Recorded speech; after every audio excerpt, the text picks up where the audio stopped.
And speaking of fires, they are the people we turn to when our lives are in danger. When everyone else runs away, those first responders run to the rescue. But long after your life is back to normal, those heroes could still be suffering and reliving the trauma. That's why the state fire marshal announced today he's supporting a workers' compensation initiative. The bill would increase benefits for firefighters diagnosed with cancer and PTSD. Right now, workers' comp does not cover PTSD. 10 News reporter Liz Crawford shows you the impact post-traumatic stress has and how it can be more dangerous to firefighters than their jobs.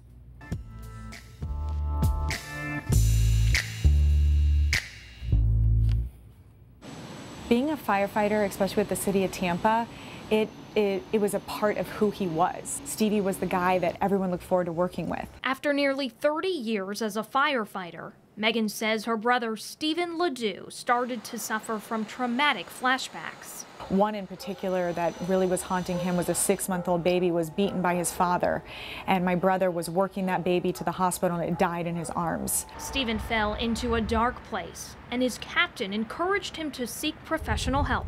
Our workers' comp doesn't cover PTSD, and so he was not allowed to miss work and get paid for it. And ultimately, he had to pay back all the time that he missed, and that put my brother into a deeper depression. This state law needs to change. Florida is one of more than a dozen states that does not cover mental distress for first responders under current workers' compensation benefits. They pass down so many standards for firefighters, from the equipment that they're using, the air packs on their backs, the helmets on their head.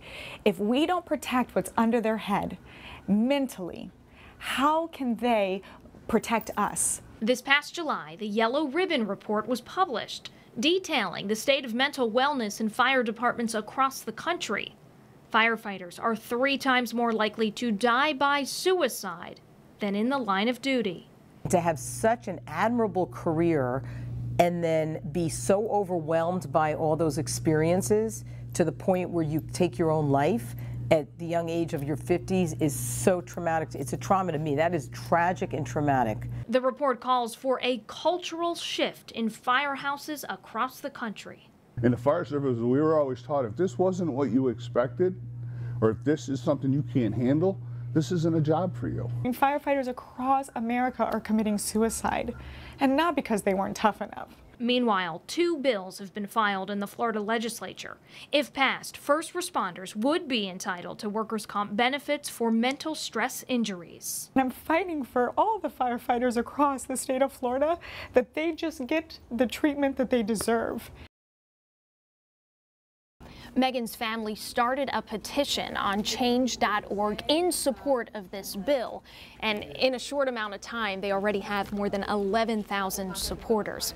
And keep in mind here, this bill that they are supporting isn't just about firefighters. You see, this issue came up last year when police officers responded to the Pulse nightclub. So this bill is so important because it would benefit all first responders.